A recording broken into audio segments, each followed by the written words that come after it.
Oh, this is all internal, folks. New power. Oh, yeah.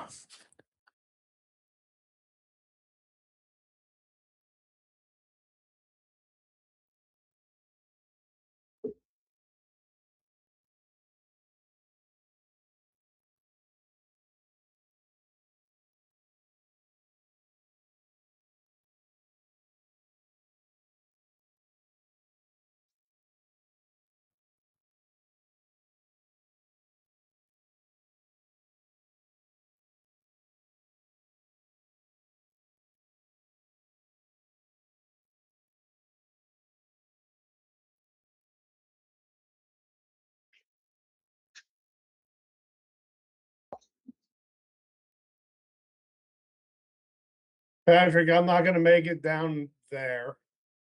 So I'll call in. Your presence will be missed, Dave. Jeremy's coming. You got Carl and Rick in there, looks like. You got We do.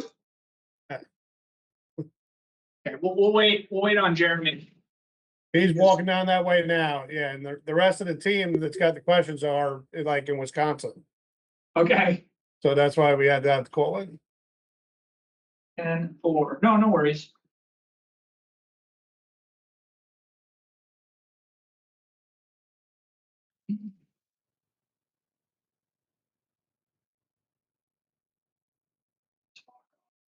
CPM, these guys have seen it. You know, nothing.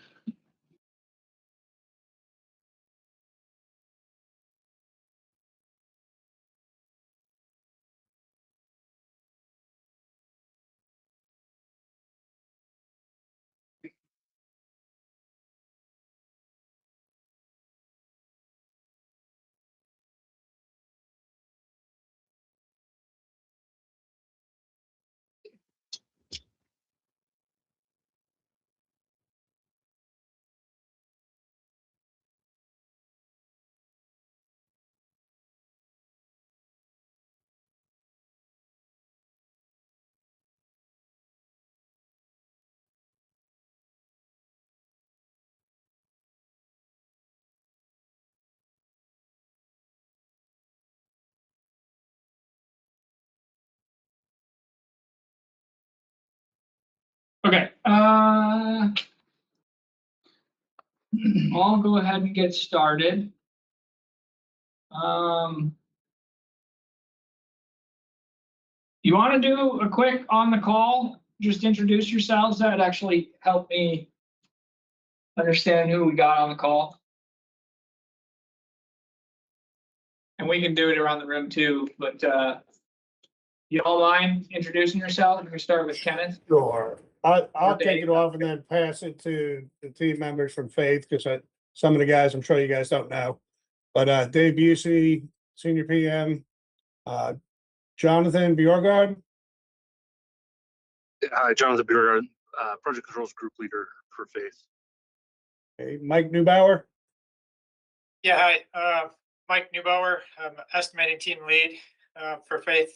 Oversee a lot of meta estimates and change orders.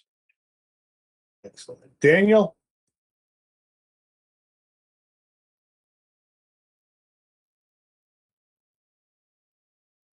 Mike V, Mike Van Grinsven, Group Leader with Faith Technologies.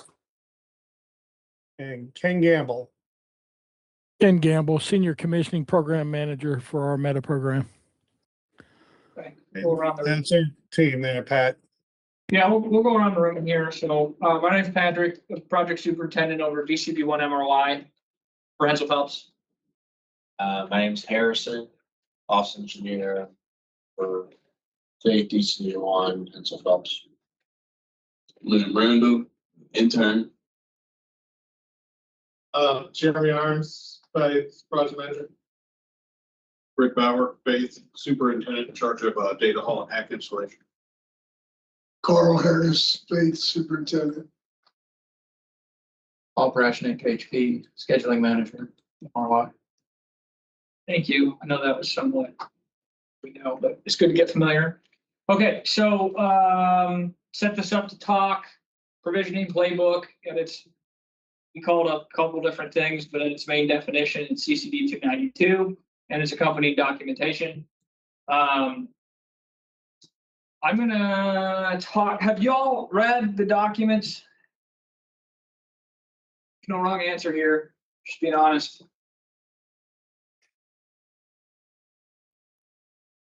Yeah, I know our team's read it. Daniel's done a deep dive into it.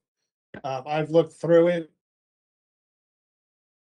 No worries. Okay, so I will start just higher level on this. So Meta came in and asked about a path of acceleration. If you can't see my fingers, they're air quotes, for the project as it relates to this megapod approach. So there was a prior CCD talking about megapodding, but this kind of changes the game on how they want it handled. And it's all in an effort to, in their words, trickle in capacity rather than turn over buildings in larger phases. It doesn't impact doesn't directly impact our substantial completion milestone. It's kind of its own path. And then they've provided us with a reduced list of requirements in which to get to ENS. So like the name of this game is all about ENS ready to capacity, claimed capacity with Meta.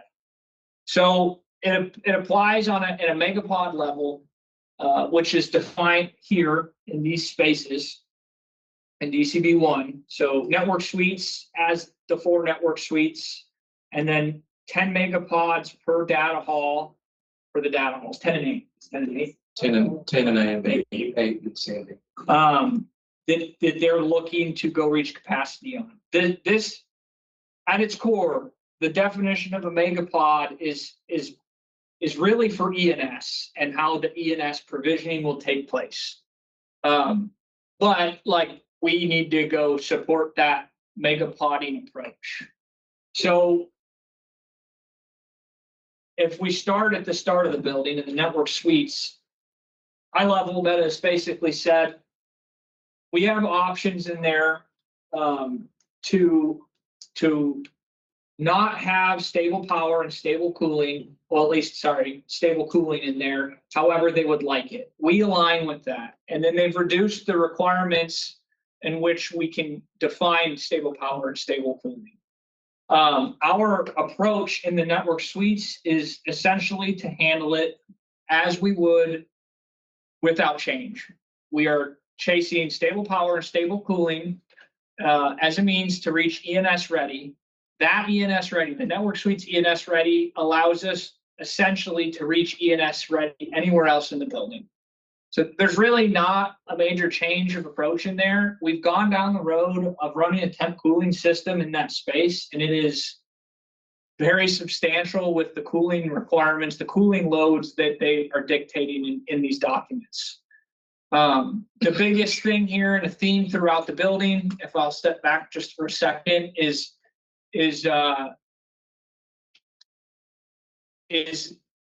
their change and sacrifice in the requirements as far as stable cooling, stable power goes, or non-stable cooling. So they're asking us to reprioritize power PDUs. So our critical power path, and I'll explain what ours is, but like what these documents really say is a critical power path is power to stable power to rack bus. And then cooling outside of the network suites is kind of optional, stable cooling. So they're saying, look, get us power to our PDU, stable, reliable power. That allows us to go ENS ready on a construction side, on this team side. And if you can't get stable cooling, then you can run temporary conditioning. So we're still, throughout the megapod system, we're still chasing stable power on all of the rack bus. Our stance will be stable power, stable cooling for the building. We believe that we can go reach those milestones without having to go do any temp cooling systems. We believe we've got a plan for the data halls. The network suites we're not sacrificing. You'd be working around giant coolers. It's a huge pain in the ass. But in the data halls, we're established. We have a plan. All HERC. So any stable cooling related costs would have to do with HERC, not FAE. So I just want us to make sure we're real clear about definitions of words. Yes, thank The you. word stable and the word permanent are things we need to make sure we're not always using as synonyms, because they're not. So there's the idea of permanent versus temporary. Yeah. And then there's the idea of, is it stable or is it not? And we're saying, what Patrick is saying, and correct me if I'm wrong, is that network suites is going to, we're chasing network suites on its permanent system, which would then by definition be stable. Yes. And then in the data halls, we're chasing a temporary cooling system, but would be stable. Yes. It would just not be the permanent system. Thank you. Okay. Any questions about any of that in the room or online? Our schedule currently reflects, and I'll roll into that after we finish kind of talking about this. It currently reflects the installation of the temp cooling system in the data halls. And that's really just going to be a means of where we're at commission. Like I said, that's all based off of how this thing comes together. So we're showing that we're going to use a temporary system, but as we're evolving, where we look at our status of our SCAs right now and the MCUTs, I think we're going to go be able to.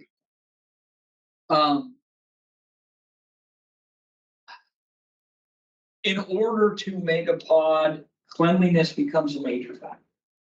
So I kind of think this really isn't a major change. It is and it isn't.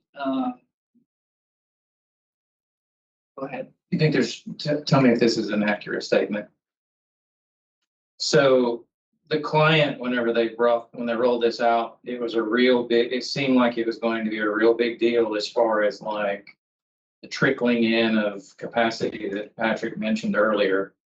And when you start breaking that apart and looking at it, it doesn't seem to us as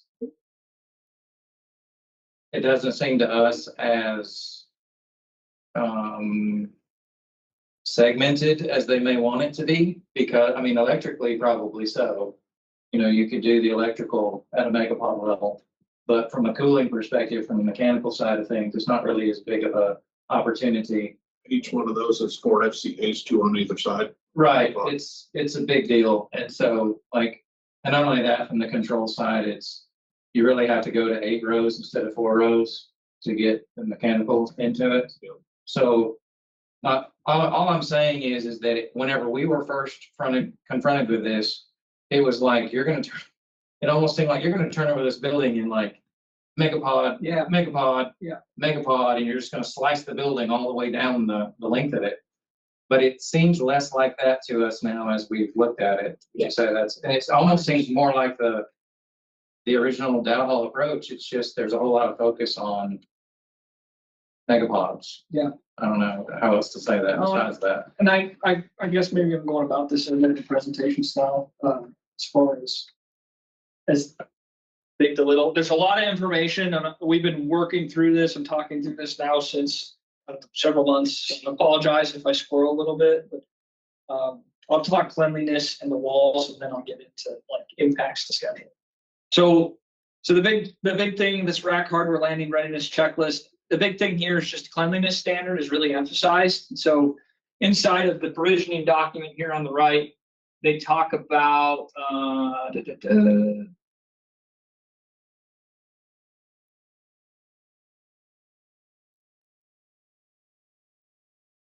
skipped it. I don't have a highlighted copy on, but they talk about security. Oh, it's in the security section. And so we've been afforded some SGL related things. Security go live may not be achievable to start a front end network provisioning due to house power and GS network dependencies, and interdependency based security segregation shall serve as the solution until SGL is received. So essentially there, when you look at megapods in a very literal sense, they discuss when Meta's equipment is in there, not even that, I take that back. Like, it's really when we hit ETO or when we land Orban racks, there's a security aspect to this game. And they require, they recommend a fencing system. For that, we don't want to do a fence. I want to do two birds with one stone. So it's going to be a temporary wall system that we're working through with PCI. So in essence, Rick, if you look at Megapod 1, or I'm going to call it sequences because we're still scheduled as a sequence of work, which is actually 2 megapods, 5 sequences in A, 10 megapods. So as you reach completion of installation in Megapod 1, or sorry, sequence 1, Megapod 1 and 2, our intent is to actually put a wall up early so that when we come in and clean that space in preparation for TC work, it can be maintained without you being impacted in sequence 2 or sequence 8 as you proceed with your work. Fine tuning those details, we're still going through. All of this, and I'll get into it, the scheduling is based off of equipment, TC preparedness, things like that. But at its core, if everything landed perfectly, that would be our intent. That would be that smooth roll through, is we'd run a set of walls up so you could continue to build and make a mess, whatever you want to take that as, while we were able to functionally maintain a clean space. My only concern is how stringent are these security measures put in place, because there are a lot of my components that span the length, especially in both of the aisles, the north and south side aisles, that I have to tie into all of my lighting, all of our cable tray, stuff like that, that will be sourced from sequence 7 while I'm in sequence 8 and 9. So they basically tell us that SGL is not required because of the feasibility of megapodding. So in essence, and I do have to validate if it's orphan delivery, because they kind of have 2 sets of standards. One relates to equipment being on site and it being managed, and one relates to your physical ability to plug in a flash drive and pull off a live server. Obviously, the stringent one is the second. Right. And so we want to go put that wall up unrelated to the progress of TC or racks and equipment for cleanliness. Right. Its holistic use, as stated in this document, is once that either the Orban rack is landed because it has equipment in it, or once they go ENS ready, then we're required to secure that space under ETO. ETO is managed just like we're managing access to the GSMDF right now. So it would be guarded by a meta security guard. You'd have to be on a list to access it. Once we go SGL, you have to have medevac to access it. It doesn't actually prevent you from accessing the space. Okay, so we'll still be able to continue work. We just have a little bit more hoops to jump through to gain access to that space. Yeah, that's all. It's all inferred in here. That like I said, I infer it that way. I guess is that you could be megapodding and have that space secured, but you're not necessarily commissioned. So obviously you'll have to be able to come in there and finish your commissioning. Yeah. Want to make sure. Okay, got it. So that wall would span FCA to FCA, full length, and that's PCI. So the conditioning and the condition of the space or the cooling of the space in temporary fashion, we would handle under HERC, the same guys are doing all our stuff. Have wall systems under PCI. And then the cleanliness standard states in here some like ongoing cleanliness stuff that we would go handle. That was all this would happen after we do what we are in schedule is L3 clean. So, which is our first white glove. We have 2 white gloves. So that as long as y'all are maintaining clean scissor lifts and wearing booties, it's not doing anything, right? The space is clean. And then there's a maintenance requirement in here that we would go handle with cleaners. A constant maintenance requirement. So that's kind of the handling of the spaces using this document, looking at that flow. In regard to schedule, and Paul, please interrupt me throughout this. We've added holistically a mega potting section to the schedule. Trying to find the top collapse here. What's the top WBS that's under? ENS provision readiness. Okay. Good. Yeah, you can go with that one. Mega potting level. So we've filled it with, oh, that's a close one. Gotcha. We filled it with milestone dates and Close the red one. and then actual work to take place.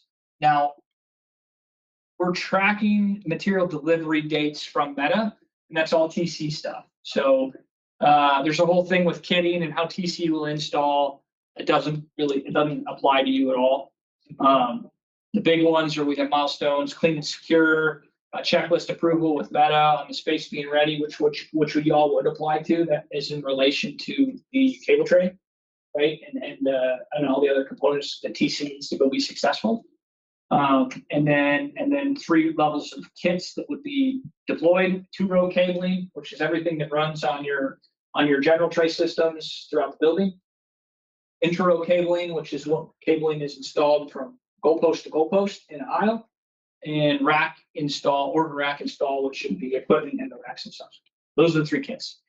The section in relation to mega potting is our path to stable power, which is more detailed inside of the network suites than the rest of the building because we're chasing the true stable power condition. In the data halls, we have milestones for both the stable power date, which is fed off of our start of mega potting. I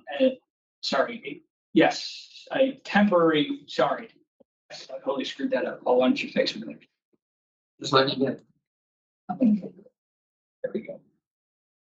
A temp stable cooling date, which is fed off of our preparedness in the area, and the temp cooling install date, and then a stable power date milestone in here. That kind of gives you some context to all the noise. And this is all TC, other than L3, L4s, all TC work. So with all of that said, hopefully contextually making sense and seeing where to find in the schedule. What Paul said earlier, I think is great. It's really kind of frustrating. Everyone calls this acceleration. It's not really an acceleration ask. I think the reason that the word acceleration is being used is because whatever, 12 months ago, 9 months ago, we don't know exactly when this happened. Someone in corporate meta world said, hey, at the program level schedule, we could take this time frame of provisioning, which at the time that they were making this statement is waiting until kind of a TCO or a CO, everything's done, certificate of occupancy, then they come in and do their provisioning. And, then that's a span of time until from blinky lights to making money, if you will. And all they've done is they've said, well, we see opportunities to start provisioning ahead of time. And so, like I said, that was as simple as it was in their minds however many months ago. So that's where the term acceleration came from. But then back to application to a real job, It's what we said earlier.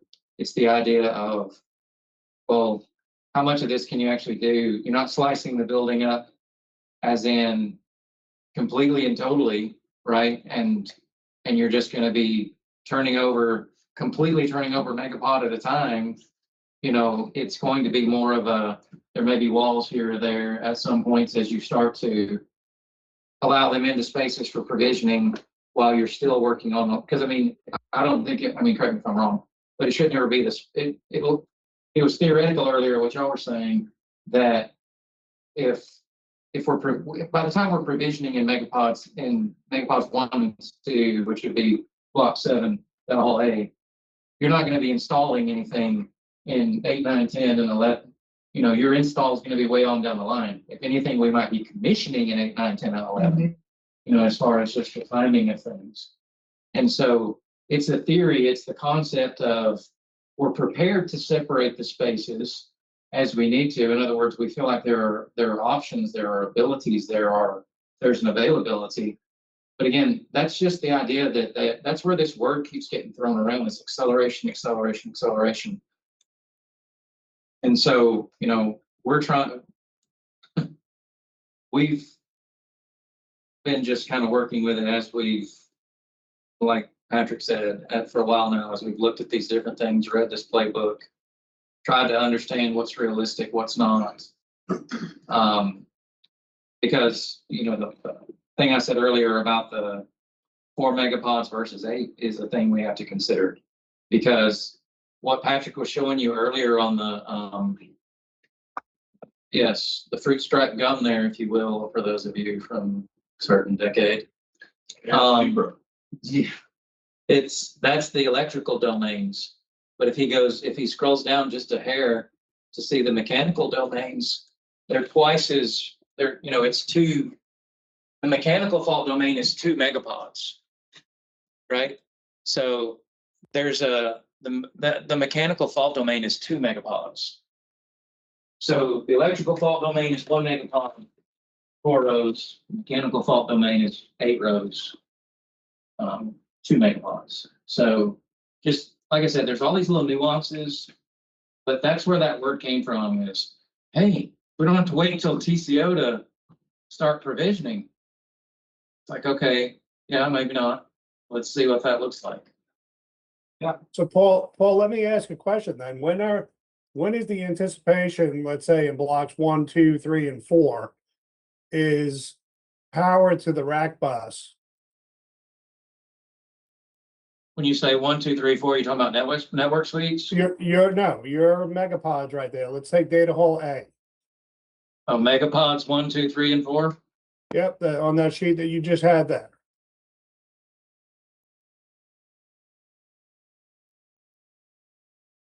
I'd include 5 because it sounds like he's talking about all of data hole 1A. Yeah, if you do that, I'm just putting that out there. You've got to be done with the entire electrical system through power alley A. And I would, C jumps over. Yeah, you'd almost have to be done with all the power alleys electrically because of the reserve bus. Well, that goes between them, and you've got to have, because of the busing between the RSPs, you have to have the entire electrical system complete. Sorry, I'm actually showing you the wrong date. This is our scheduled availability, Dave. We actually need stable power by. You're in. Oh, I'm in megapod 66. Yeah. Sorry. I get to 66. I like April of 27. That sounds good, Pat. Well, that's the your hour order. That's fine. But just holistically looking at it, do you see what I'm saying there? You can't break up the power distribution for the megapods like that. You've got to have the entire system complete. It's ridiculous. Well, I think there's a discussion to be had there, right? Like, because correct me where I'm wrong. You're talking about just how the reserve bus connects all the RSVs together, correct? Yes. Right. So I get it that there's a connection there, and that once that bus, I mean, And the documentation, and I'm sure I might have keyed in on that. It does talk about that exact thing, and it says that, you know, we basically have to have, and y'all know better than I would about this, you'd have to have a shutdown at some point if you're going to tie in the bus.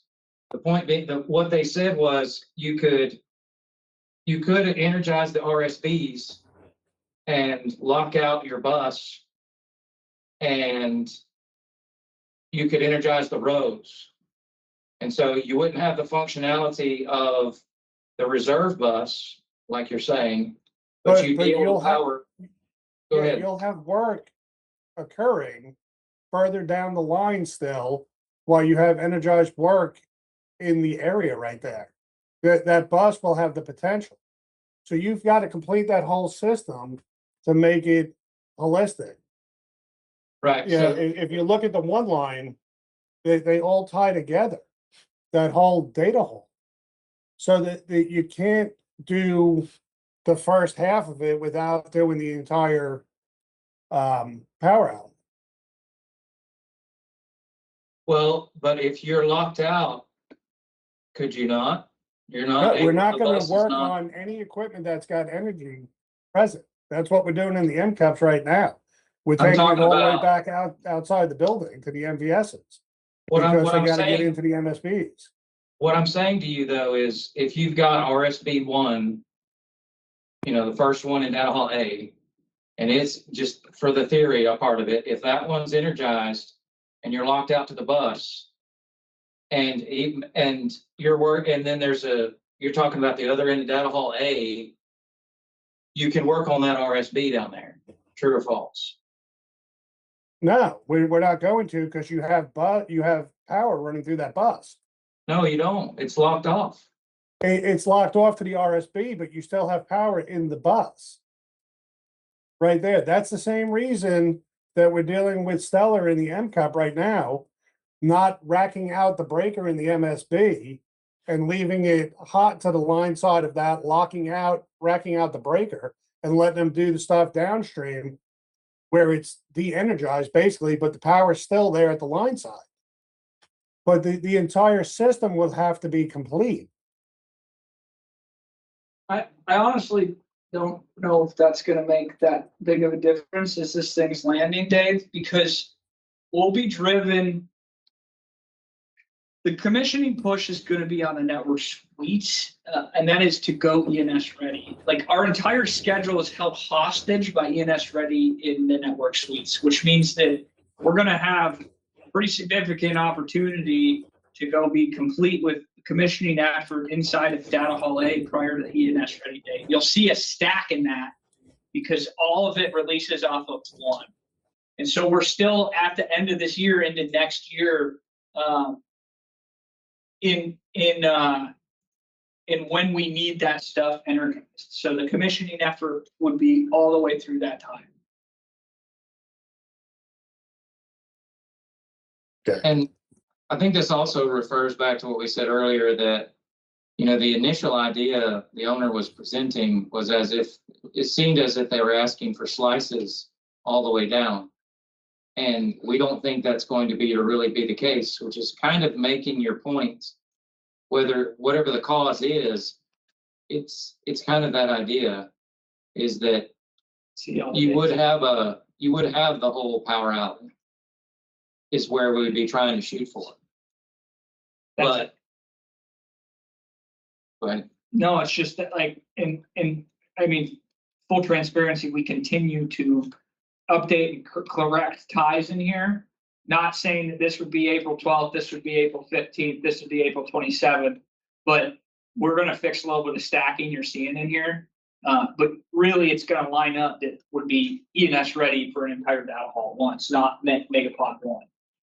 And that's because of inadvertent requirements related to TCs and where they are on their scope as it ties back to the network suites. As in just having power to Megapod 1 doesn't really matter until holistically we're ENS ready in the network suites and all of the cable has been brought into data hall A and is ready. So we end up stacking up.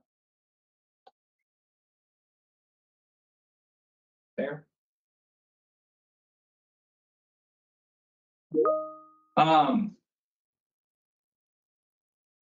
Construction specific. Pivoting a little bit here, we can come back to commissioning. Construction specific, all of this happens at the completion of construction activities. So when we're talking network suites and getting ready to go punch in there next week, yada, yada, yada, right? This, when you look at our schedule, punch list WBS is at the completion of construction activities. We tie our work into anything kicking off of the completion of most of that punch list WBS. So we're not, take commissioning out of it for a second, construction wise, we're not changing anything. So and what we're seeing on our end is that ROJs, you'll see in our schedule, are swinging. Meta equipment commitments are swinging. I'm sure y'all are familiar to that. And we're updating and things are moving as we receive updated dates. But we need to start at the beginning. And this is now just a little, this has nothing to do with provisioning. This is always our schedule. In the network suites, we have to complete the work. We have to punch the work. We have to clean the work. We have to receive the racks. And that kind of kicks off the whole process, right? And data hall A, we have to complete the work, and we're going to stay true to the sequencing in our schedule, which says when you finish sequence 7, we punch sequence 7. Finish sequence 8, we punch sequence 8. Whereas, frankly, the old mentality prior to megapodding was we could really afford to not punch sequence 7 at sequence 7. We could wait until data hall A was complete and punch it holistically. But our schedule never reflected that. It always had punching by sequence of work. And all of that was after construction was complete. So I haven't got a chance to run any sort of overlay on this. Where will construction activities be at the time the first sequence is walled up? Sequence 7 gets its temporary wall. I mean, it really just. Per your schedule. I have a few things I'm working through with IES right now. But if what they've told us recently is true, then probably September. Like you should be complete in. I should be in. Yeah. That's where I like, should be out of data hall. as the smoke is clearing on this, and again, Dave, we'll come back to commissioning side. Construction, I really don't think is impacted. We need to be true to punching our spaces in a timely manner, and we have to understand. Like we've already talked about some late cable pulls, like the Cat 6 for the lights and stuff like that. That stuff. I mean, it holistically doesn't impact anything that's going on, even if that lingers. Just like we said, we can have a clean space and pull Cat 6 cable. And just correct me if I'm wrong, it doesn't necessarily mean we're going to put a wall at each sequence. Yes. It just means when it's time to turn something over and there's enough runway in front of them and we're still on the other side of a wall, that's where we'll put the wall. I mean, because we almost said it earlier, like we were going to, it almost seemed like we might be moving a wall from sequence to sequence. And that's not necessarily the case. You know, we would definitely want to give as much space to them without overly impacting us too. You know, on the construction side of things, give them, okay, we can turn this space over to you. So that's where that wall would be, right? You're out of that area, you're done in that area. We've got a wall and it's just protecting the environment, Yeah. You know, from. So, and it doesn't sound like it's going to impact our like commissioning of our lighting control systems. If we can play in the sandbox just fine. Doesn't sound like construction activities. I think your main concern is going to be on the commissioning activities of the power outage. Yeah, our stance really is that there's no change to anything. When we're talked about, I think they've already done it at MAL. I'm not 100% sure. Do they have the little bubbles before you enter the rooms yet?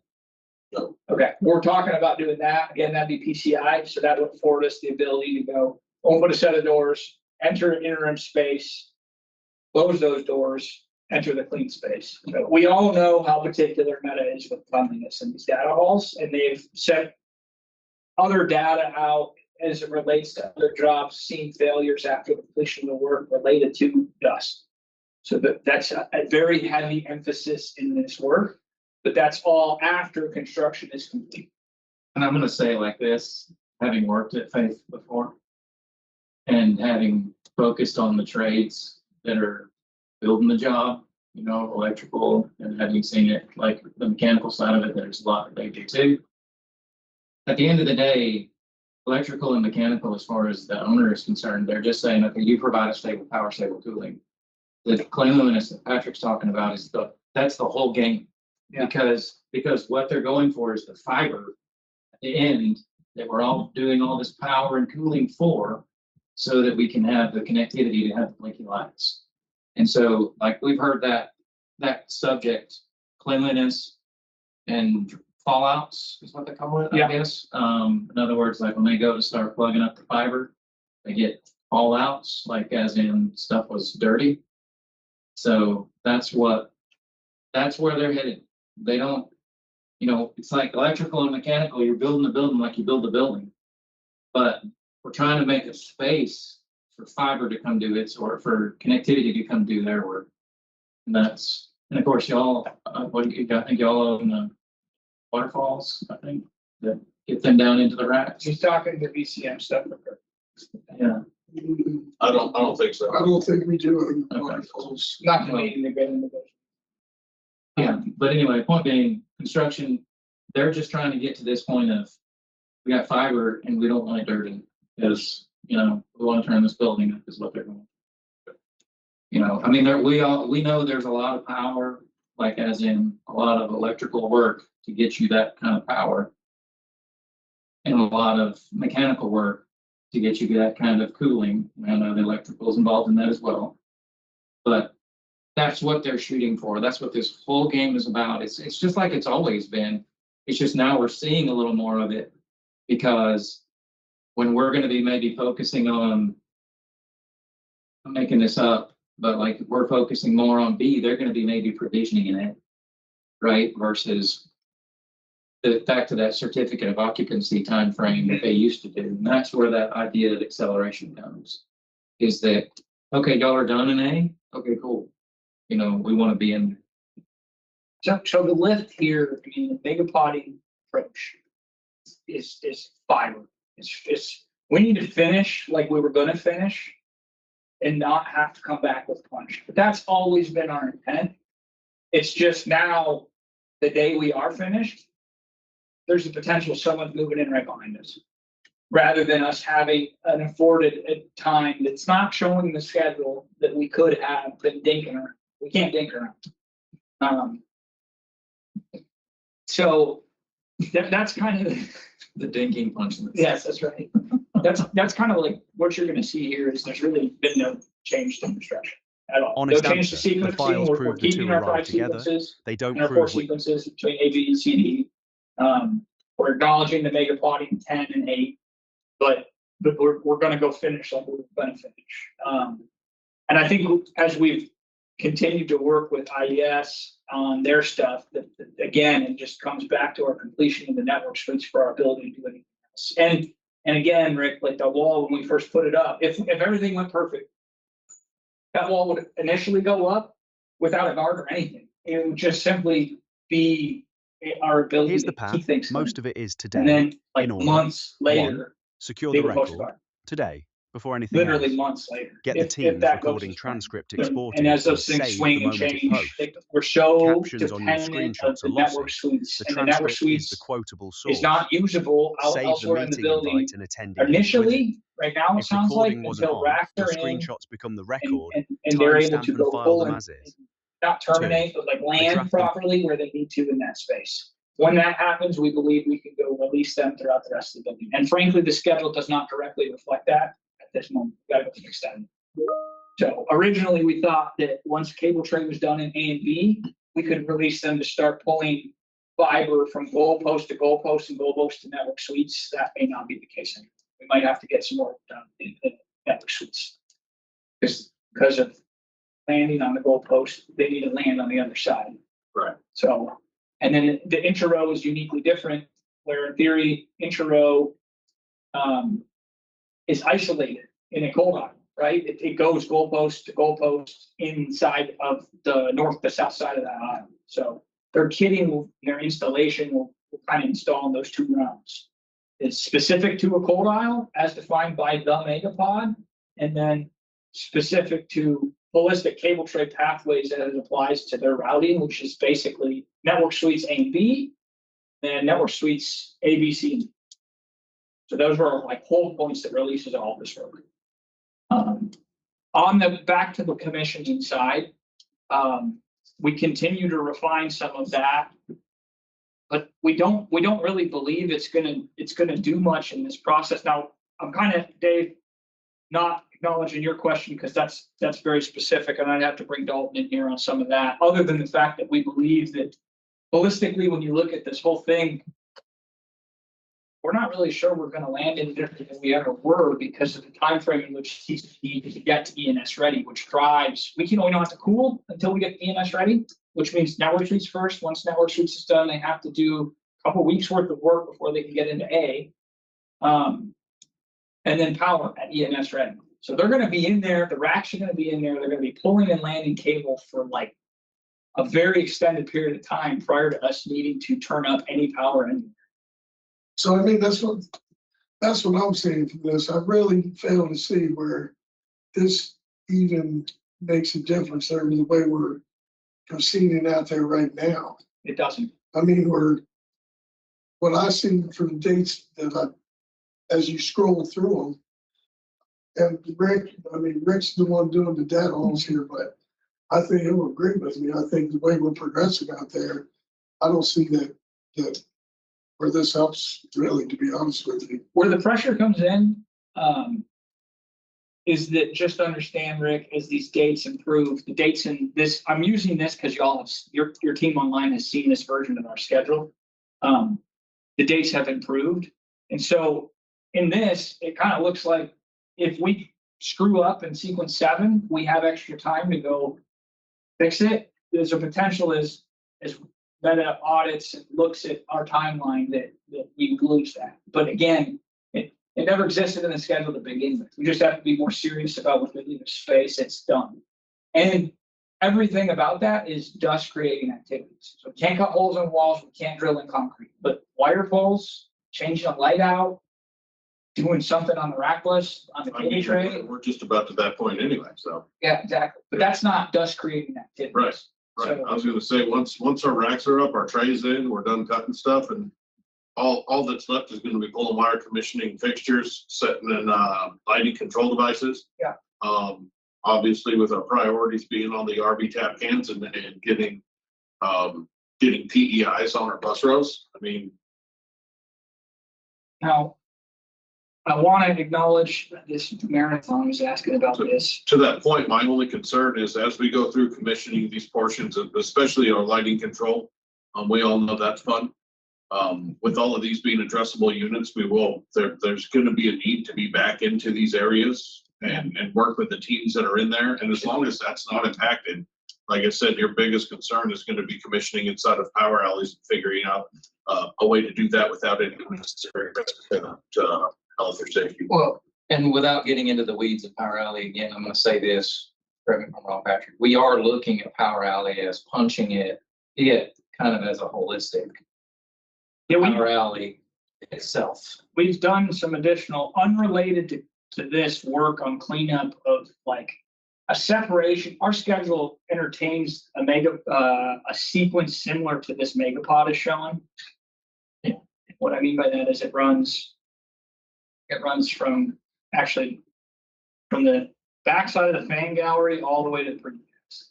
And what we've already said is that doesn't make any sense for Power Alley. It just doesn't. And Megapodium supports, but Power Alley, we're saying like, we're going to go handle it as a space. Well, I mean, to Dave's point, you have to. Have a space. Yeah. Well, I'm talking construction, not commissioning, in all fairness, but we're not going to, our schedule originally showed us cleaning here, then cleaning here, then cleaning here. And all that is like 2 DES hits at a time. Doesn't make any sense. So we're fixing. We have cleaning support, Dave. Me and you've talked about how we handle cleaning in and around equipment. There's more conversations to be had there, but holistically, like we know what the cleaning effort is here, and the intent is not to put that on faith. We may have to have some discussions about the equipment once it's energized, but my intent is not to. And that's all of that statement is unrelated to anything we just talked about in clarity. That's just a whole other thing. I did want to point out though, there's some other things that we're wrapping our head on around, and I would encourage any questions you guys can ask as you read through this. It's tied back to DCIS.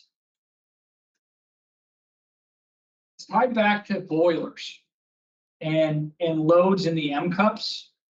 And then how the building will be handled by FAC ops. This one, I don't think matters as well. I just have a harder time understanding it. And that is, gosh, where is it? In the controls section. I'm not going to read this verbatim, but I would read this and digest this. And it basically discusses like, there's going to be a point in time where FAC ops has the ability to run the SCADA system from MAL's SSB. And they're saying here, like, FAC ops will assume that control. However, we, Faith, Pencil Phelps, Thermo, this team still owns the equipment. And so if FAC ops encounters an issue, we have to deal with it once they are in control of the equipment inside or outside the building turnover definition of phase 1 or phase 2. So this I'm still wrapping my head around. I'd like you guys to really read on this and let me know what questions you have. Let our team know what questions you have so we can get clarity on how this is going to come together. Reading through this, and I've read through this document 100 times, not 100, but a lot. I still think these statements are kind of built off this assumption that we're not going to be done with commissioning, but it doesn't acknowledge heavily the fact that all that's based off the network suite's progress, which basically pushes this whole thing out, no matter how we look at it, to like December before we're ready to turn anything on. Well, and to be fair, from the owner's perspective, whenever they put out a holistic document like this to address every site that's going through this, they have, because the question that's going to then be asked is, okay, well, how far do I have to? And so they have to set that minimum of, well, it would minimum have to be this in an area, you know, and like you're saying, we're going to be, you're just further anyway. Yes, and there's like some worth asking while they're in the I don't room think they in do a priority good order. job All acknowledging framed some as things. Like if we were clarification, issued not this positioning. document prior to One, GMP, the basis question. and they Most coordinated important, with ask their verbatim. EORs What's the basis like for the rack bus delivery constraint redefine date? the July mechanical 14th in or the the June update. FCA areas Is there a and meta electrical delivery notice or boundaries, right? document Like 8 behind it we can get a FCAs, but it's copy of? for Either answer for helps. A document RSVs. equals owner But delay in if they had writing. No designed this document job to equals the fall date under holding this our busway build is sequence, unsupported. we'd be able to And support it. since July They've given 14th us was kind 2 of this days ago, this has the playbook material that actually landed? it kind of 2. tells us two things at Logic once. It's versus an date. assumption that you can As go the do all megapod this section stuff matures, early. You can will go the turn up ROJ 4 rows kit of rack and bus without the ENS rest of ready them. milestones get predecessor But you logic can't. tied to construction? And it's the same with TC Or on their stay side. date They're tracked with telling Meta's delivery TC to forecast? go turn up Patrick and already do all this admitted their stuff at type once, date's but been it's so, corrected. but at the same This time, pins they're down whether requiring the us to thing go FTI complete gets another measured thing, so against we will ever can't. be a real CPM. 3. Which kind of makes The it overlay. easier. It makes it Patrick, go from like when you this run that super dangerous construction overlay document where to trades like, will be well, when sequence 1 we walls still up, have our can we bumpers get a on copy? that says we need the And can network our scheduled suites. data feed No, it? we can't do Logs anything else in that until the they're done. analysis is So it coming, does push everything gets else out, FTI inside regardless it, of if we have and every piece of papers that fiber it didn't terminated, exist when pulled, terminated, and tested in the building. 292 was Until we turn directed. up the network suites, we 4. can't turn up anything else. Baseline from Network the suites just Azure happens to have the with longest ties pull and still being turn. corrected in the June So, update. Which schedule um, version should we be measuring our and then it progress goes and on to looking heads talk against fire alarm, right now? safety, emergency response scenarios, which I kind of interpret this as like early sea mopping. Again, I'm not seeing fully how this is going to apply to us. I mean, I guess it's what it entertains, I think, a discussion from MAL, and I'm relating to them because they're doing this right now as they get through phase 1 of like ENS ready meta stuff prior to or after substantial completion. And that's like one of the big things they've kind of separated. It's like we can be doing all of this prior to substantial completion. Whereas before, in theory, we were doing some of this after. Trying to think if I have anything else. I think one of the big things is we're asking for you to look at this stuff and and Dave, that kind of thing that you're bringing up, point out, like you're the electrician, point out stuff that the owner's saying, or that we're asking you because of what the owner's saying that says, okay, but I can't, right? Like, help us understand what's going on there. You know, like what I left the room for, just as a point of what I'm saying, so the bottom line is, please read the stuff and help us understand if there's holes. But what I had left the room for is an old note that I had highlighted exactly regarding the RSBs. It says reserve bus is installed and fully tested for RSB serving provisioning zone. But there's a note that says the reserve bus may be partially complete, but the early access RSB shall not require future entry. So again, I'm just using that as an example. I don't want to get into the, like you said, we'll let Dalton handle the details of the commissioning, but point is, read that stuff and help us see what we're not seeing. And this document, like you see me zoom in and out on this stuff, and it talks about temporary power. Some of it we've already planned for, right? Early temporary control power, unrelated to this. We just are targeting to support our commissioning. But this, when you read through this document, you're going to have questions of like, holy shit, you want us to put temporary power to the goalposts? No, because it's all tied back to ENS. They're giving us these options and these roads we can go down, but why the hell would we put temporary power to the goalposts? That doesn't do us any good.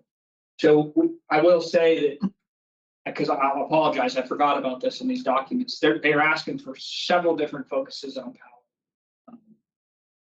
Rack bus priority for ENS, but they also need goalposts. They discuss in here the MUA, but if you really read about what they want this MUA for, which one, I have no reason why we aren't going to hit this regardless. But they talk about needing it to go provide pressure and humidification controls in the data. Well, we can go do that with a temp cooling system. So if we don't have our FCAs up and running, we don't have our MUA up and running, both or one of them, we can go employ an alternate technique. So these documents are full of options. So you have to read through them all, then decipher where we stand and what makes sense for us to do, which is what we've been doing.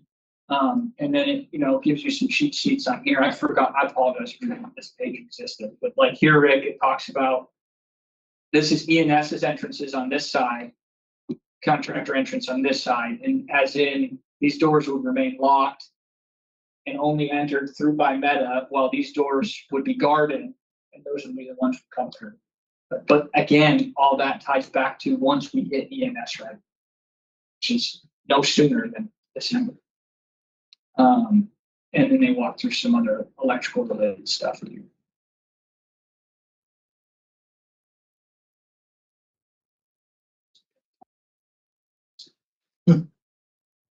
Just overwhelming amounts of stuff. They get into that doesn't apply to you yet. None of the rest just applies to it. So I think that's kind of our presentation. Does anyone have any questions? Yeah, can we make any headway on rack bus layout? Sorry, tap off box, bus plug layout? Well, Is there actually, possibility there? Rick, I've told you about this before. Yep. No, like these documents. I mean, again, I guess I'm inferring a lot, but these documents show some stuff related to some blank offs that need to go around the orbit racks and the data halls. But what they also show is different, I believe, back-end network designs. And so you can see here, this design, it's calling out for racks in these orange and purple locations. And then at the ends here, these reds, this is this very specific front-end network, back-end network design.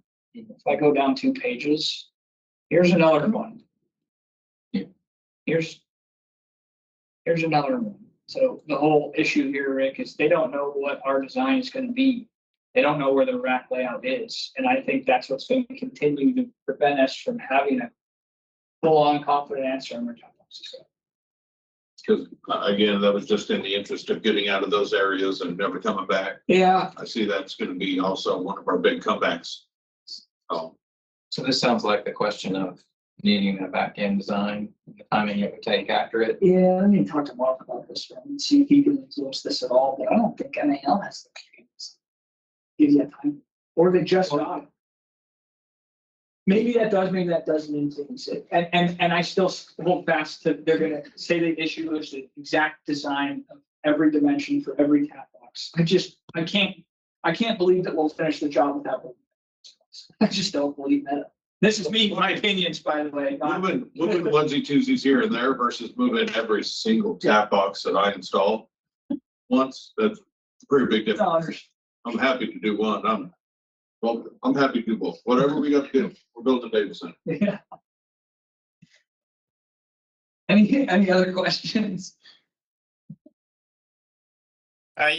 Yes. Yeah, go ahead, Mike. I have a couple of high level questions.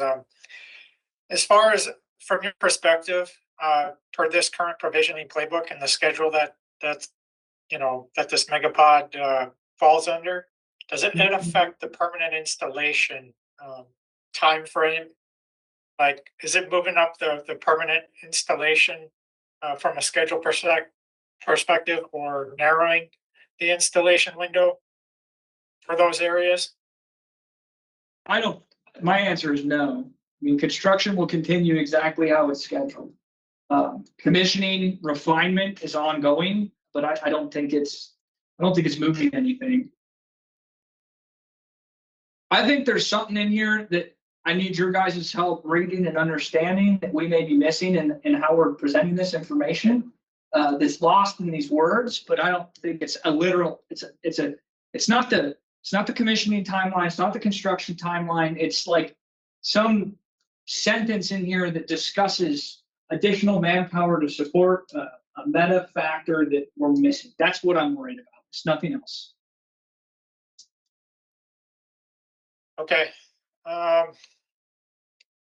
The other question I had is regarding temp power. Like, how does this affect like the current temp power plan? Is there any more like temp power connection points from the current plan? Yes, there are. I saw them. No, but that is proposed. So it basically, our interpretation of that, our direction on that is, if we come to a point where our commissioning is not complete and we have to turn up ENS and we don't have goalpost power ready, we would have to employ temp power option. We do not believe that we will have to. So the LP panels and the other panels we're coordinating with you on for temp power already, unrelated to this, are the panels we believe we need temp power for. The entirety of the cooling system. The AHUs. The AHUs as well, I don't believe we'll need it. The temp conditioning package will be full built by HERC, including generators and backup generators to go run it. Do you need support cabling all of that equipment? HERC's full boat. Yeah. I mean, as we refine things, maybe we'll tag you, but like at this point in time, no. So Patrick, on that line of thought there with temp power, as we're ordering off these areas for the megapods, you're still going to have left behind temp power. Yep.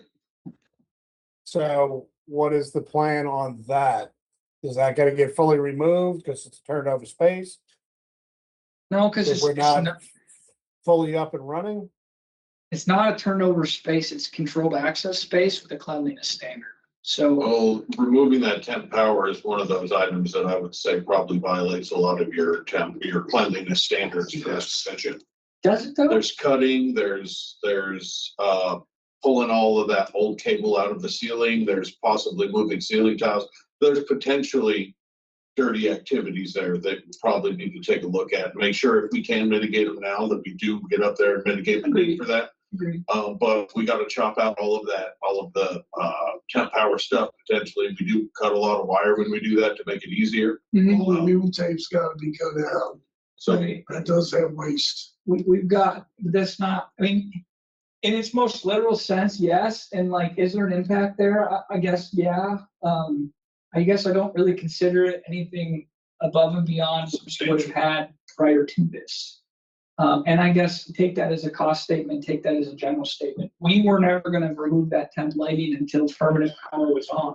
Yeah. Typically, that is at the very end of this job where we already have racking and equipment in those spaces. We can go control that environment. I mean, there's small things we can go do, right? If we have to put a little bubble around the temp spider box, then we do. And is that a new cost or an old cost? I guess that's up for debate. Well, you just mentioned to help you out and see things we might not. Yeah, no, 100%. But like that's, I guess you guys tell us on it. I don't believe so. I don't believe so. We can continue that discussion. One of the factors we have going for us here is we did try to roll through this building and drop all those lights early. That this goes and supports this, right? And it gets us out of being way up in the ceilings. Well, they're still supported above the ceiling. So Yeah. you have to get up there. But you looped your heel tape, right? So you just got to get up to the tile height that are already partially popped, cut a piece of heel tape and drop it down. I mean, is there a couple of spots that we're probably still up high that we shouldn't be, and we're gonna have to go do something and do a drywall patch? Yeah. You never owned the patch. Like, We're down pretty much for the most part. that's what I'm saying. I'm sure there's odds and ends. There's stuff that is gonna fight us there, but holistically, I just think we need to keep an eye on that for cleanliness sake. 100%. I'm not discrediting what you're saying. Yes, I think there is. I just don't know if there's that much. Any other ones? You Yeah, mentioned, I guess, how do you see this impacting like the commissioning? Like, how does this deviate over the previous schedule commissioning? Does it narrow that window at all or extend that window?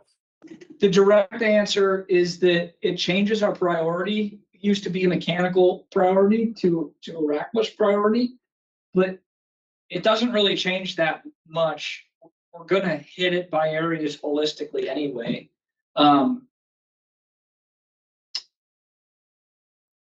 Just trying to think if I missed anything on that. It doesn't change our duration. We're not taking an L3 or an L4 duration and reducing it. I mean, this does signify we have some L5, some IST stuff in the schedule we're already planning on getting rid of because we don't have those requirements anymore. But like, you're not gonna see us go truncate that timeline at all. We are working to go better refine that in the schedule, but that we're not, our intent here is not to go take time away from you. I lean on Dalton and his coordination with the commissioning team on their successes of attacking things early or finishing early or needing more time somewhere, but still finishing when we need to finish. And he's building his schedule around those finish milestones. But like, we're not saying go, this is what I was gonna say. As we went through this, we talked about literally taking this approach literally. And saying that we're gonna go, we said, how long would it take you to go commission 2 MVSs or at a time? 1 MVS and 2 PTXs, yeah. And Dalton was like, well, that's 3 days L3s. Okay, 3 days times 10 is 30 days. Well, how long is it gonna take you to commission all of the MVSs and PTXs for down hall A? Well, 10 days.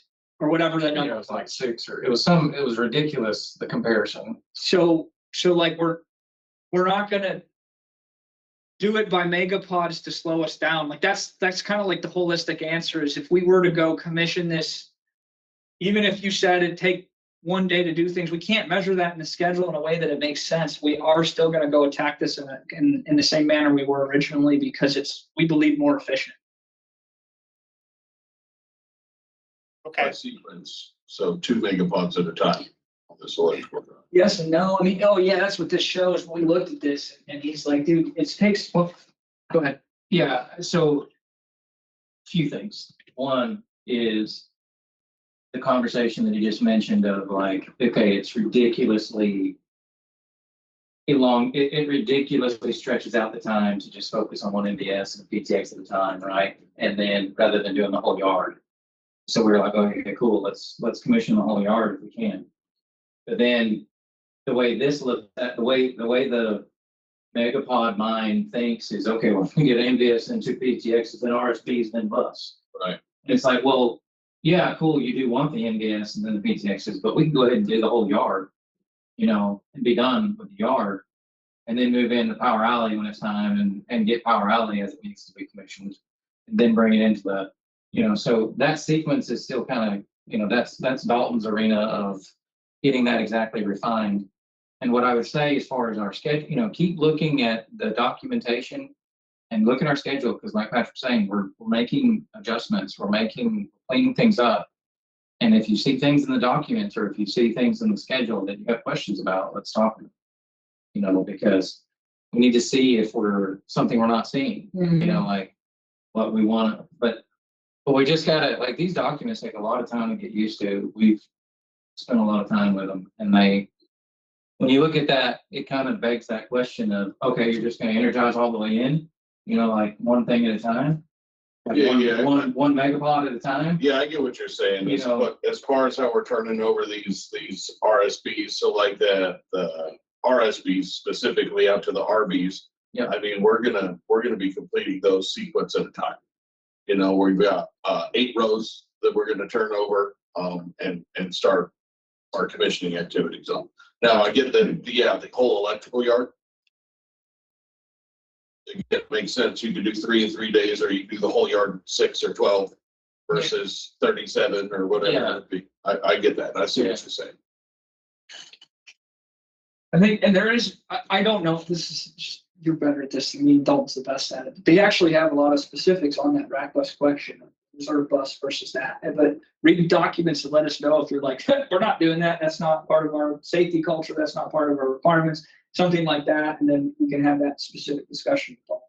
Realistically, we're like, yeah, we're going to get through data whole day, turn it all on, because I think we have time to do it. Yeah, because I mean, in my opinion, Paul's opinion, this would be what you guys would be pointing out to us. Yep. Like, it's not asking us, are we turning on the bus? Are we turning on the RSPs without the bus all the way done? It's letting us know what are the limitations and why. Yep. So that we can kind of make sure the plan factors those things in, or is cognizant of those things, so that therefore the schedule can represent it. Yeah, I think Dave hit on the biggest limitation that we could see on a surface level is that reserve bus. Yeah. And the hazard that it presents for continuing to work into, A2 further on. So. Right. And then, but the other thing I'm going to mention here, just as a sort of a side statement, is you kind of hit on it a second ago when you said as you're turning over kind of the sequences.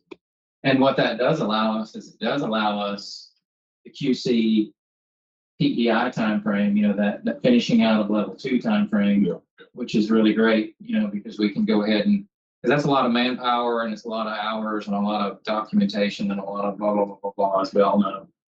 That when you're done and you move your team out of that area, then we can get the QC and all that PEI going on in there, and everybody and their brother to come look at the same thing and say, was it installed the right way? And then because we got to do that before we energize anyway.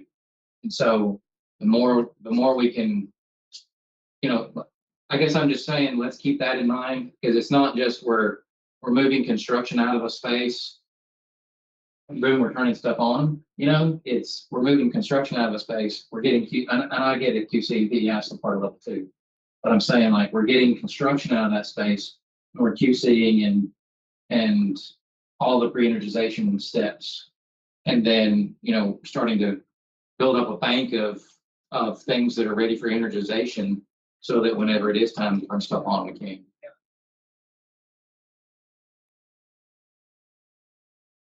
Any other questions? So in y'all's mind, there's unless you're missing something that we identify or somebody else identifies, you're thinking there's no impact to construction schedule, no impact to commissioning schedule, and potentially no additional temp power needs or impact to temp power. We don't think so. We don't. So that's what they're asking. Let's take a look. Yeah, for sure. I was just clarifying. I'd have to go pull some data. Like the works counted. We've already kind of said, hey, like, this is what we think, right? With meta, very, very vaguely. And it's focused on this temp cooling package. If we need to use it, we have that in our back pocket.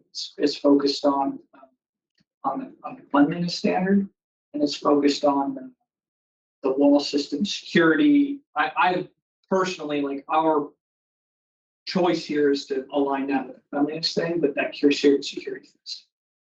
Just don't, there is so much I can't perfectly articulate to you about the importance of the network suites driving this build, which affords us this thing not just landing on us, like immediately after we. And just keep in mind that that's, I mean, most of this is done, like I said, but turning over the network suites according to permanent design, that means facility water. Means it's operating according to design. It does make it more important than it was, but it doesn't change how we're gonna handle it. We just can't afford to fail in there, you know?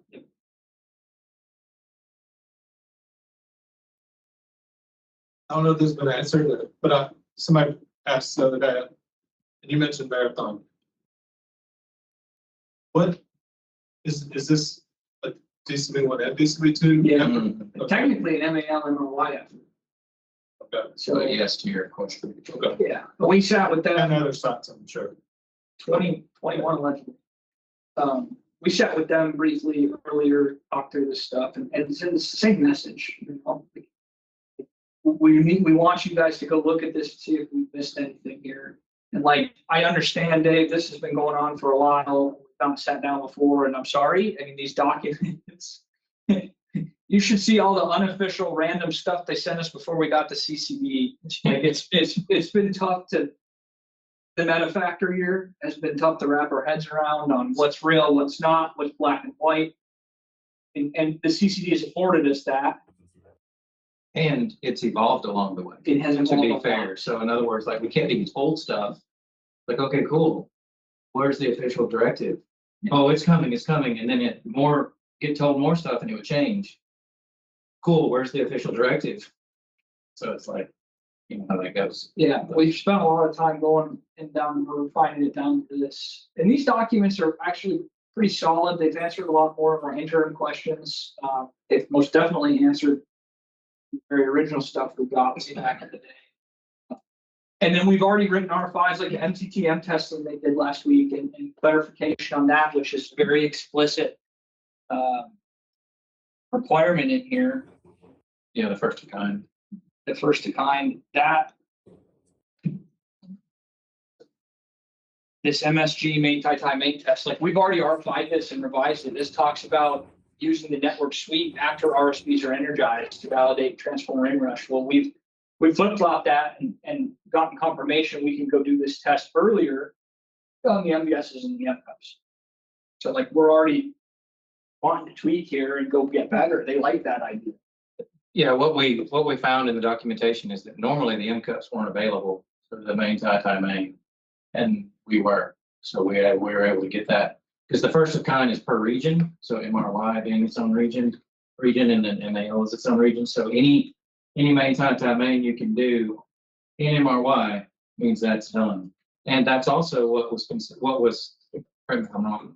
taken as the only quote level 5 kind of testing that was needed, you know, because they got rid of the IST. And that's what they took in its place was all we need to see is that we can, you know, fail one side and get everything fed from the other side. That's all they wanted from that kind of level 5 world type thing. Yeah. So it's been, like you're saying, it's been accomplished for NCUP already. So we've got that. Technically half accomplished. We gotta go do inrush, but Yeah. Well, but they've seen the switcher. Yeah. Will something? Go ahead.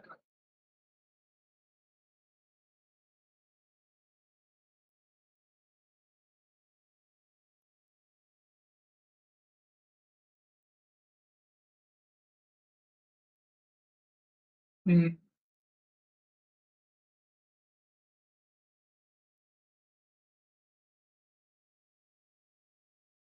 The question? He's just saying like, great, we'll look at these documents, but we also need to see kind of how you're playing that out on the schedule. It's fair. Okay. Yeah. I can hear you.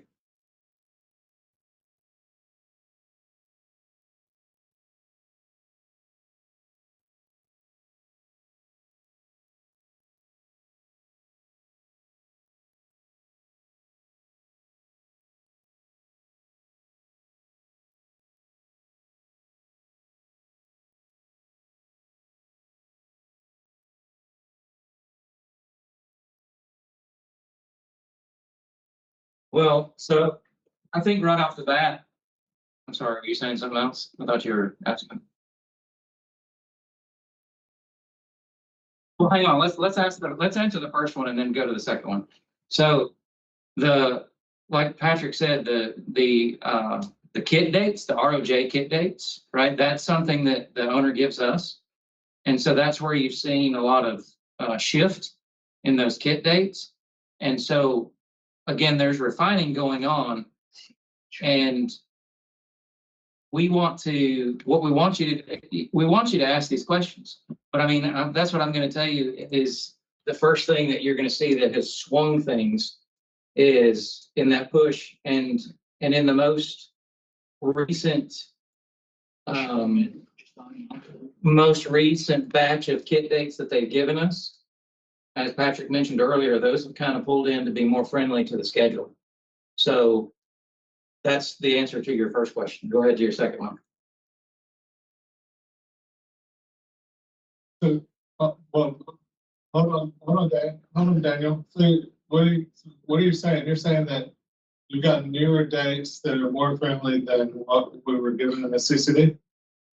No, I'm saying that what you were given in the CCD. Can you tell me what your last activity you're talking about is? Can you give me an activity ID or a name?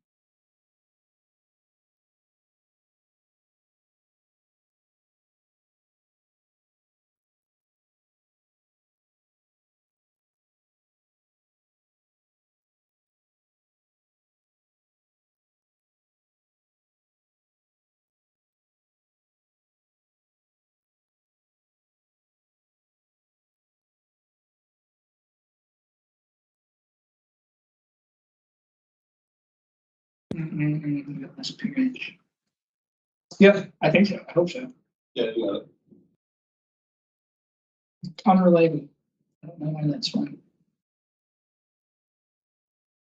In the May schedule, they went with the day I was asking this, in our May schedule, that activity was the last week of October. The June schedule, it's the middle of January. I can tell you that there is no relation to that activity in January. It's completely unrelated to May. Completely unrelated. So the push that we're seeing on the schedule from May to June, that task is not related to the CCD. Yeah, we'd have to dig into it. It could be, you know, off the top, you said from May. May week, monthly update. Yeah. It's rack was delay related, honestly. Yeah, could be.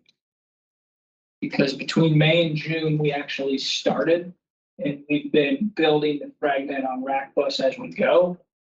I think May reflected a 6:15 start on rack bus. You wouldn't have it running until 6:11. That's. Even the forecast to get December. So May CPM, May 24th, 26th had December 15th. June's had January to 15th, and current schedule that you haven't seen this yet, it's just live, is December 23rd. Chasing that back, I would be confident that has to do with your rack bus performance. So in May, I can check actually. In May, we started rack bus. Let's see if we still find this way back then. With data hall A on June 1st, yeah, and we actually started at data hall A June 15th, June 18th. So that's a 15-day swing, and then there may be some other. But that, I guess for this particular conversation, there is no relation between rack bus through PEI and provisioning.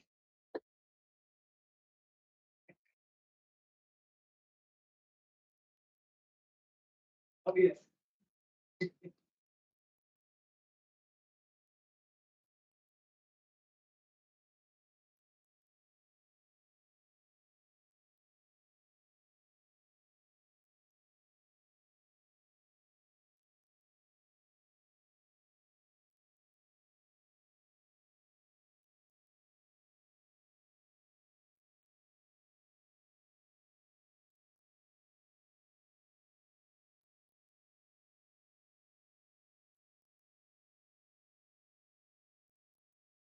So we I actually didn't get with you, Rick. We continue to experience rack bus issues. Please don't consider that conversation this conversation. It is well notified to Meta, well documented that Faith will have significant costs related to rack bus delays. I don't even know if they're done yet. That's with issues with rack bus. So I guess anything related to rack bus is in its own environment. And do you know what the fragment is called for rack bus? Collapse PLO. There, changes in fragments. I just want to show you the differences as we currently live. The filter on. Yeah, but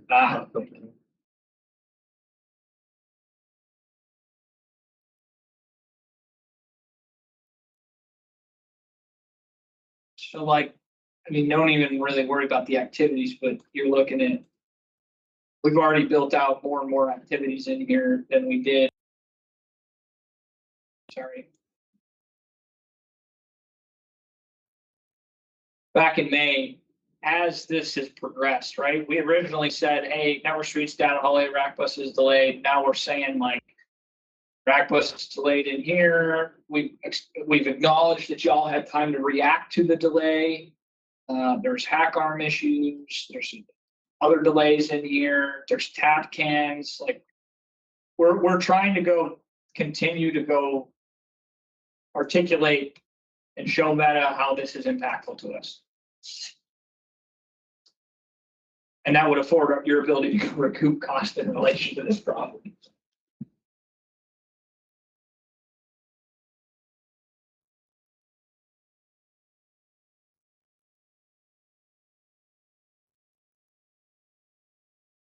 Yeah, yeah. Okay. You see the confusion when we get a CCD that says schedule acceleration. Now, the date's pushed out too much. If you'll notice a couple different things, I can't. May.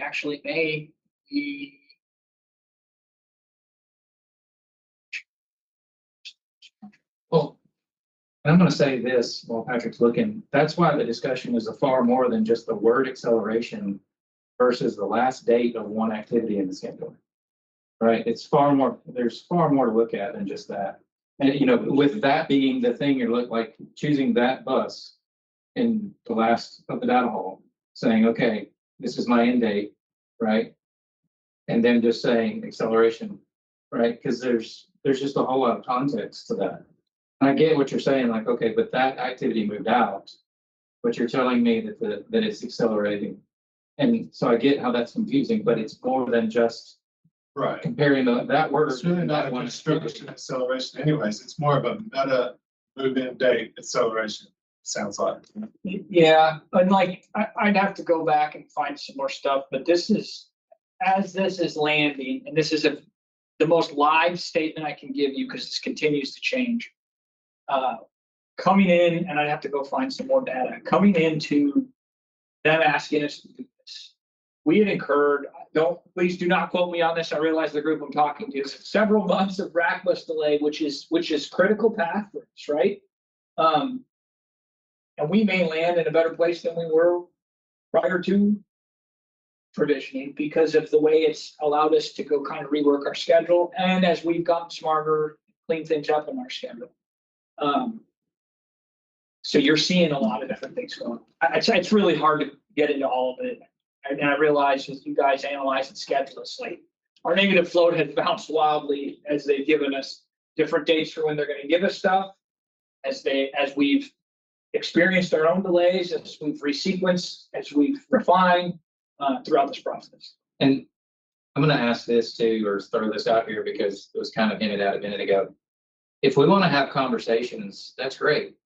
But what I don't want to do is I don't want to open up a channel of just scheduler to scheduler having these conversations of like as if decisions are going to be made there, you know, like we need to involve the team. So like in other words, on the HP side of things, it's not just talking to me, it's talking to Patrick if it's CCD1. which y'all already do want. Which is what we do every single No, day, so. I'm not, you do, yes, you do. I'm talking about, like, if there's any future thing in the field of what was just said on the call. I mean, that's. So hold on, let me jump in on that one. So Paul, this is something that typically on most jobs, and I know you're aware with our company, we typically these projects, we will have a weekly half-hour schedule meeting. With, like And you're I'm not saying, against a with half-hour the schedule meeting, superintendent, Dave. yourself, our Look, hang on a second. scheduler.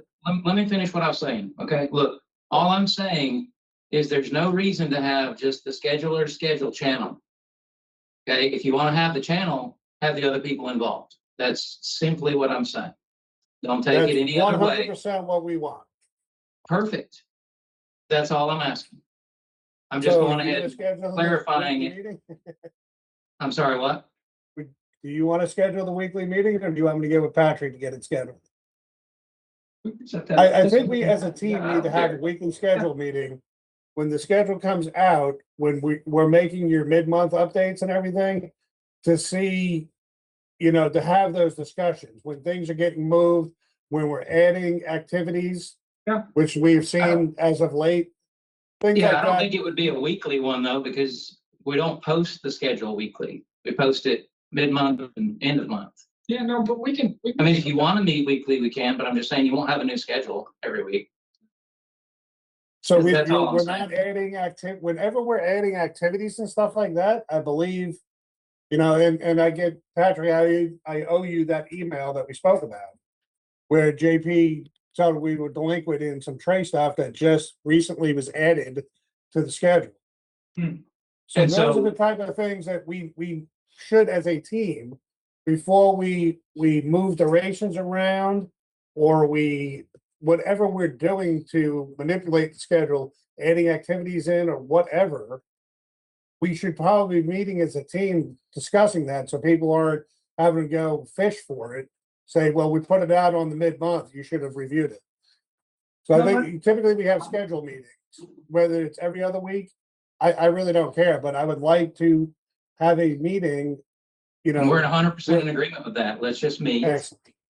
and have more than just schedulers in there.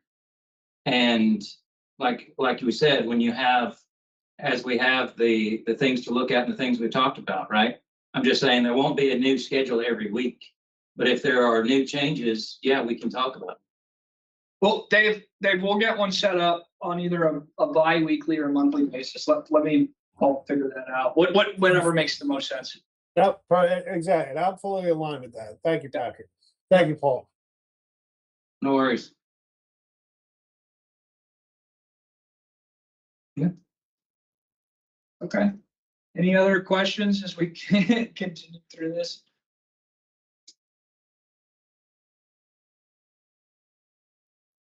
Yeah, where do I find that Rev 3 that you got there for the CCD? I don't see that in ACC. All right, let's do. What are our formal issues, transmittals for CCDs? It's 292, correct? Yeah.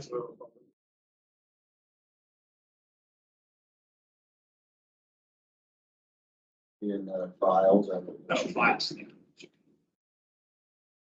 So transmittal, you got. Contractor coordination.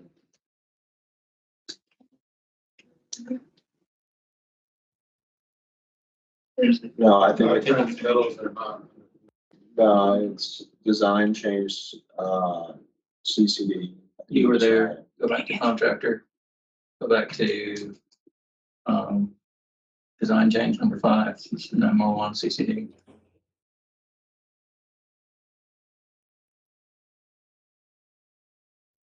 Yeah, 292, the date's June 29th by Joseph Langford. I don't see any other revs in here. So this main right here.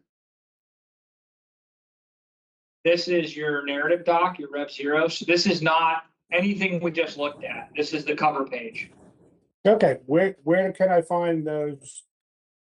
In the just one file in DCI files right here. Uh-huh. Type FB 1.2 playbook. Rev 3. There, okay. Yeah, and then this is the change log 1 to 3. Y'all have not seen 1 and 2, nor do you need to. It was just I guess I'd put it this way. Technically, by contract, we are now issued Rev 3. Let's not worry about the past, or you'll get confused, I promise. Yeah, in the Rev 1s and 2s, that was just added as like internal folder that's. As far as we're concerned, it's only Rev 3. And then the schedules here, just because y'all are on the call, like they've provided us with a slew of documents giving feedback on how they thought this should go, is maybe the best way of putting it. But it also aligns with what you said earlier about all the options that Yeah. they're kind of trying to lay out, and whether you do or not, is how it could. So like, this is not our schedule. This is just a schedule that they've provided as reference. But like, here's your capacity acceleration support plan. I really like this, Dave. I've told you this before. The provisioning strategy and playbook comprehensive FAQ is a really good document. And then stable power, yada, yada, cleaning standards. Everything else is really electrical related. Okay, those graphics that you had up earlier where so potentially 10 power here, 10 power there, were those yours or were that in here? No, it's this drawing set right here, provisioning stable power diagrams is right here. Perfect. That's what I'm looking for. Yep. Yep. So everything I looked at, we've kind of thrown out the old, me and you are looking at the exact same set of documents. Perfect. Thank you. Yep. Any other questions? Okay, I'll work with Paul. We'll get that meeting set up for touch points on this. Again, please read through it, take a look, let us know what you guys got, and we'll keep feeding y'all anything that may change. Right now, we expect everything to be based around on like the evolution of this, but who knows, right? We're at the same time working through the dang cool liquor control banks. But anyways, so We did talk about this, getting a couple, at least a small extension on getting this to you guys. Yeah, you're okay with that? 100%. I mean, I'm not. I figured so. I was just, I'm technically, Yeah. Yeah. Pricing, yeah. I'm technically not that person, but boy, do I support it. Like, so we've not thrown anything formal over the mountain. I believe we talked about that in the call. Yeah. Yeah. Okay. Well, thank you all. Appreciate the time. Much appreciated. Thank you, everybody. Yep. Thanks.